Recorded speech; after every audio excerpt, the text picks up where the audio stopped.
Welcome to this week's episode of Town Talk. I'm your host, Joe Reddy, created by Dennis Reddy. I am here with Ken LeFebvre. Ken is a member of the Board of Selectmen, also the Vice Chairman. Is that true? I am now the Vice Chairman. Congratulations. Thank you. So we haven't actually had you on the show for a long time. I know that you guys did kind of an entire reorganization. Talk a little bit about that and kind of what's going on now as a board. Sure. So our new chairman is Glenn Diggs, and Emily Entel is now our secretary. And as I said, I'm the vice chair. Pretty straightforward. And I think everybody, it's good to see the different roles get switched up, and it's nice. Everybody as a group seems to support each other. There's good teamwork, and so it's nice to see everybody in the new roles.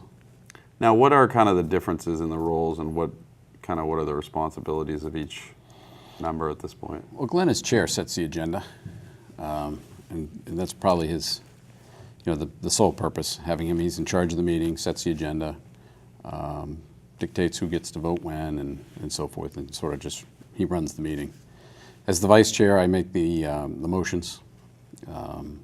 If I agree with whatever's in front of me, I'll make the motion for approval or disapproval. And then Emily is her job is to do the meeting minutes. We have a person there, who does the meeting minutes, Vivian, and she's fantastic. But if we go into executive session, or it's her job in the minutes to take the minutes in those. Usually, I mean that's not set in stone, but that's how it's usually done. Now, typically, you guys create new committee assignments and things every time you guys kind of shake things up. Did you keep a lot of the same committee assignments you had? And yes, I think Emily took over all Laura's. I think the only thing that changed is I got Tom Golden instead of who I had Daigle before. So those are the only two switches that were made. Other than that, I think everybody kept the same assignments. I still have Planning Board, Economic Development, Historic Commission, Historic District, Cemetery, Insurance Advisory Committee. I don't know if I can name them all. I have 9. Wow. Now, do you try to make it to all 9, or? I do. My wife's not liking it. So tell us a little bit about the things you've learned going to some of the auxiliary meetings, Planning Board, or some of the other specialty ones. I think the biggest thing I've learned is there are tons of just great, incredible volunteers in this town. And in some cases, it's the same people on different committees, but then, you might have, like 1 or 2 people that are on, 1 or 2 committees.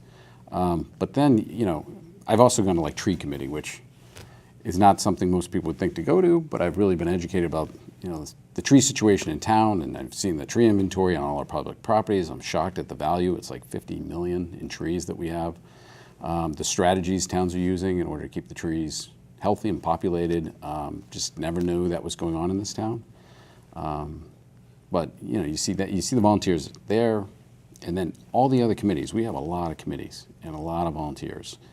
And sometimes it's a little discouraging when you see all the effort that that goes into these committees in the meetings, and then it might come to the public via Facebook or social media of any type, or it comes to a vote, and then all the work, is sort of questioned and put on a magnifying glass, or some of it gets thrown out, and that can be a little frustrating. But I'm glad that the people on these committees don't get disheartened by that, and they just keep plugging away and keep working for it, and they're doing a lot of hard work, a lot of detail work.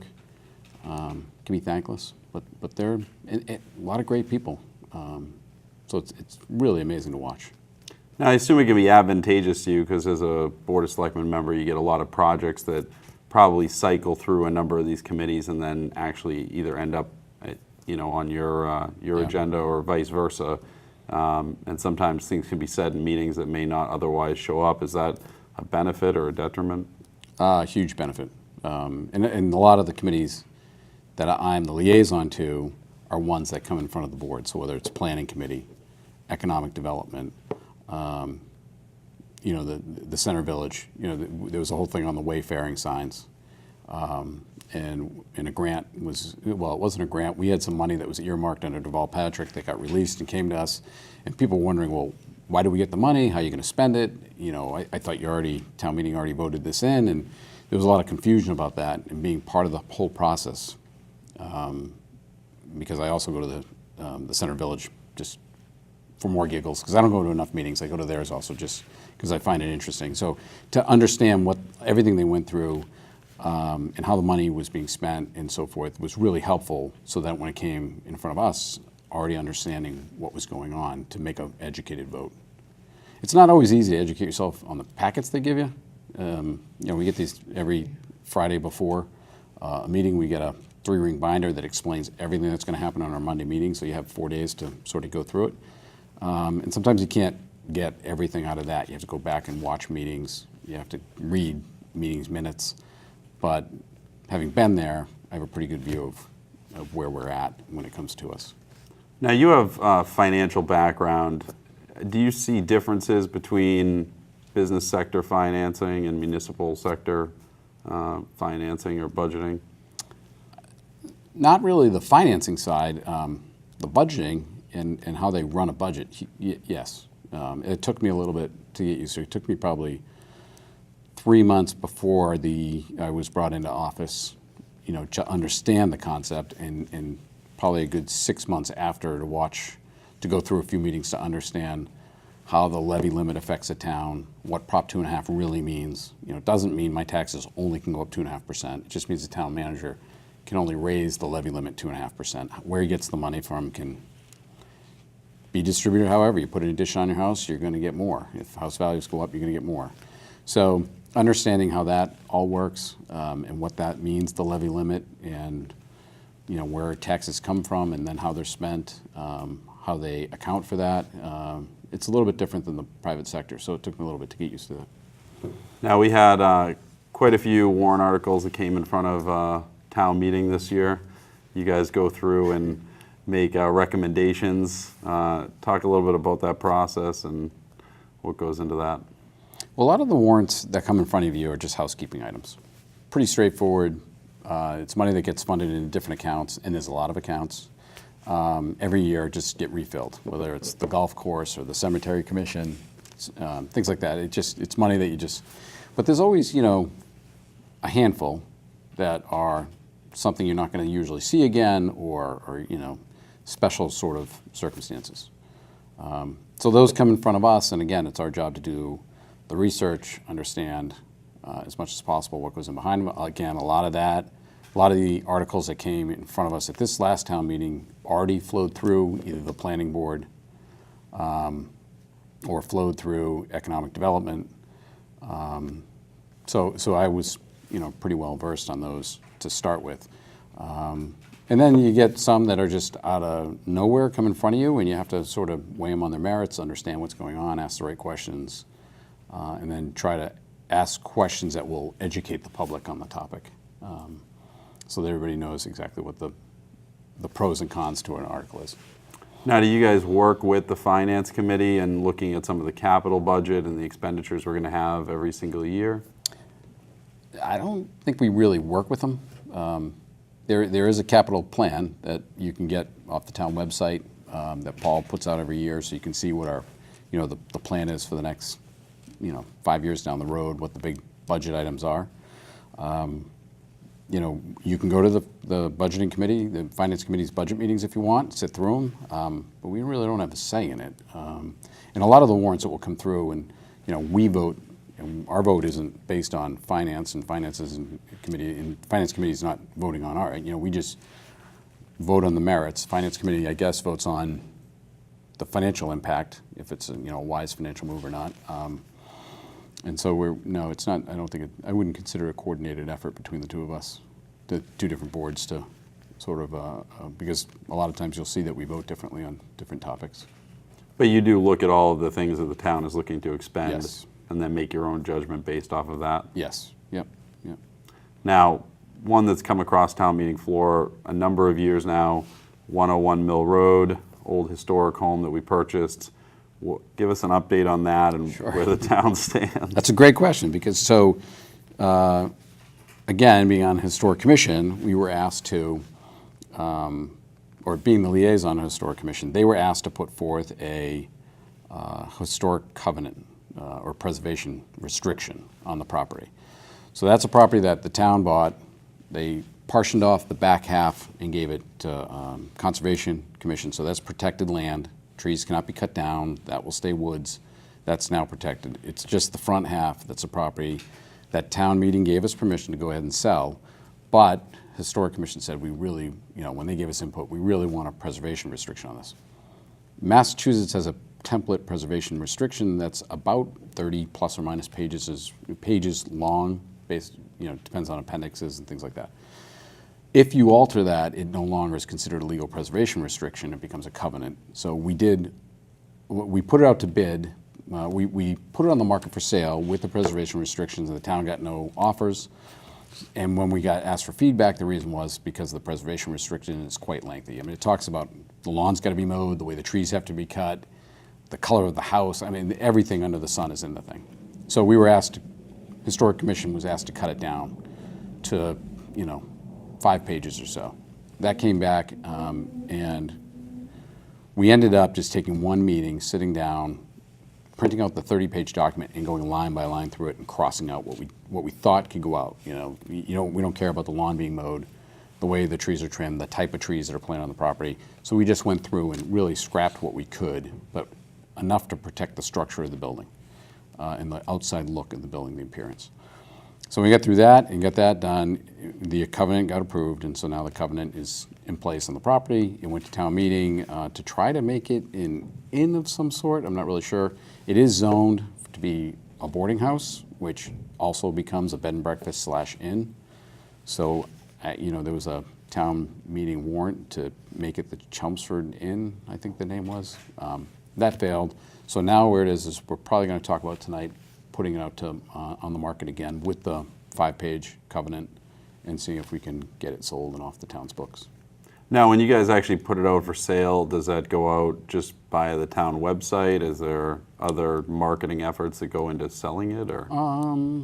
It gets put in the newspaper, and then I think it is on the town website. I don't think they bring in a real estate broker. They just, spread it out publicly, distribute it through the news, different media outlets, and then there's a period in there where we solicit offers. People can come in and make an offer, and then I have to be honest, since we didn't get any offers, I'm not sure really how. I think when the offers come in, then they open them up and take the highest offer.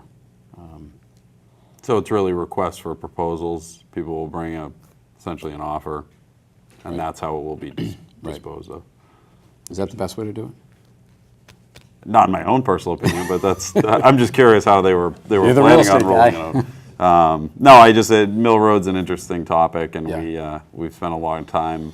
Yeah, too much time. It was frustrating because when we had the meeting before, a couple meetings before town meeting, the town manager Paul Cohen wanted to put it on, get it started, because there's a process. You can't just put it on the market. You have to put notices in the paper that it's going to go on the market and so forth, and that can take 60 to 90 days to get it on the market.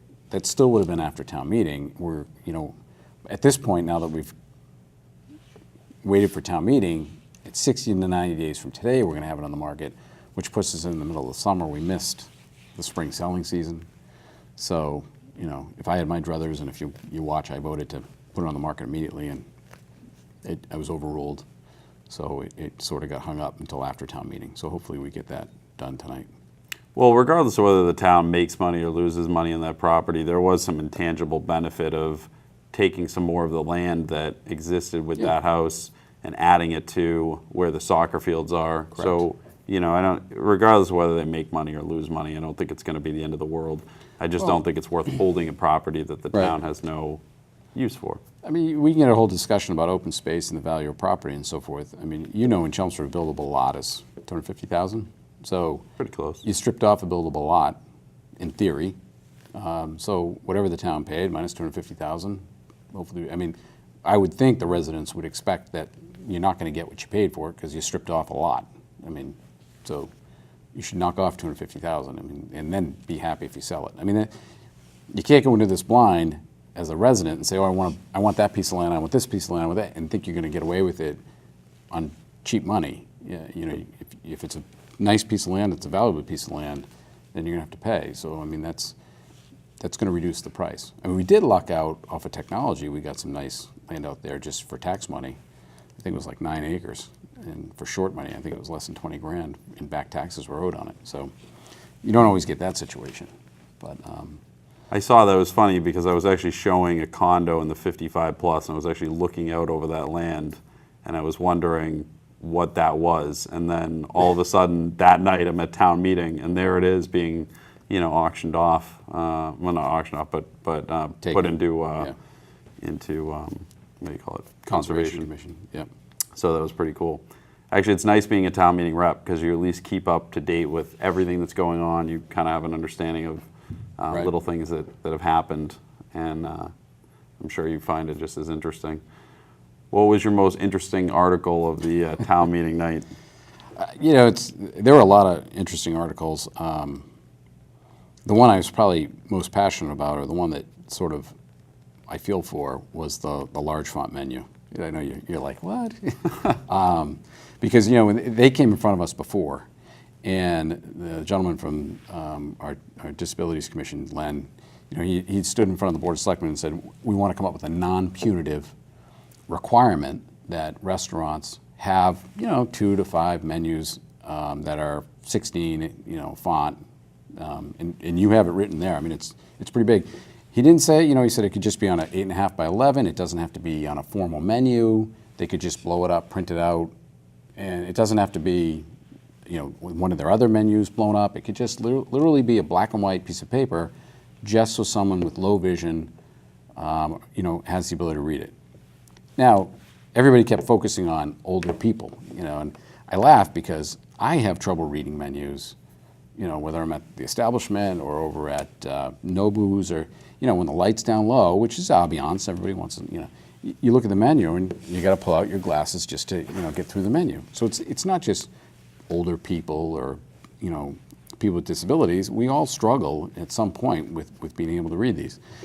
The problem was when we started asking questions to the town manager and to the assistant town manager, the answer was this would end up in the building codes or under the preview of the building department, and it would inherently become punitive. It could be a finable offense. So if the building inspector walked in and was upset about whatever, the light being out on the sign out front, he could also say, all right, where's your menu? Oh, you don't have those? Fine, I'm going to fine you for that too.